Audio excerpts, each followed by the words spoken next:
So yesterday, I recorded a new playthrough. I don't know if this video is coming out before or after the playthrough I recorded. Also, sorry for the terrible audio. I don't have one of those fancy microphones you put here. I'll get one for the next video. But I cleaned the damn carpet to record the playthrough. Also, I changed the drum heads for the video. So I'm like, you know what? It's time to record a studio tour. Just gonna show you how I set this studio up to make it look like this for videos and recordings, show you what gear I'm using right now to record from here, and yeah, just a quick studio tour. This is the kit that I'm playing with currently. It's a Tama Star Classic, all in maple. The name of the finish is Charcoal Swirl. I think it's really pretty. And if you want to see more about this kit, actually I recorded a full video, an unboxing video just on it, so you can go and check it out more there. If you've watched my latest videos, now you know that I play with Iron Cobras, and this is the Rolling Glide version of these pedals. In terms of cymbals, I use Pasty. This is a signature reflector hi-hat, 14-inch. For my crashes, I like Rude thin crashes, 17 inches, and this is an 18-inch. I love this Psycho Octopus Gigabell Ride from Achilles Priester, 18-inch.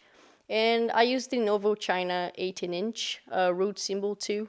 I don't have many cymbals. I like to keep it pretty simple, pretty basic. And for the drum heads, I use these Williams drum heads from Brazil.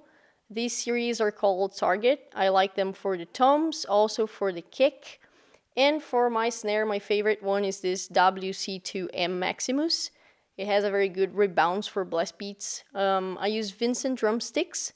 7 Ace. And yeah, I think that's all in terms of drum gear. And now we can just appreciate how clean everything looks right now. Once in a while, the carpet looks clean like this, so let's appreciate.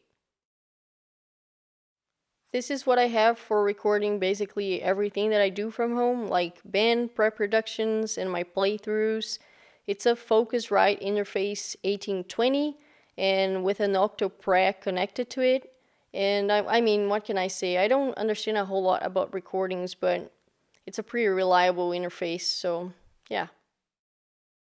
For microphones, I'm using the Beyerdynamic. I love them. I'm not sponsored. I really wish I was, because just look at how tiny they are. They're great. They never get in my way, which is really all a drummer could ask for. And they all come in a set of mics called TG Drumset Pro. I use them all over the toms, floor toms, and one inside the kick. I went with a classic here for the snare. Bought the Shure SM57 for the top and the bottom of my snare. I don't understand a whole lot about microphones, so I just went with the obvious choice. This microphone is literally everywhere at every venue, and you know that even if you drive a car through it, it will still work. And to sum it up with microphones, I'm using this Rode M5 overheads. And for the hi-hat and the ride, I just use the Beyerdynamic that came with the set of mics, basically. So things look a little bit more colorful, a little bit more fun to look at while I'm recording videos. I decided to add 2 regular-ass garden lights. Yes, those are regular-ass garden lights. It's all I had money for when I was making this studio. This is a very cheap trick and a thing that works really well if you want to make your videos look more interesting. You can put any color you want. You just have to add a very long power cable so you can put them anywhere, against the walls, against the shelves, the drums. I don't know. You do your thing. I like them. Highly recommend. It's also nice to add some white spotlights so you don't have to use the overhead lights, which will kind of destroy the mood of the video a little bit. And I made mine myself so I could save money, as always. Those are microphone stands with a ceiling light screwed up on it that you can get at any construction store. I added a very long cable too so I could put it anywhere I wanted.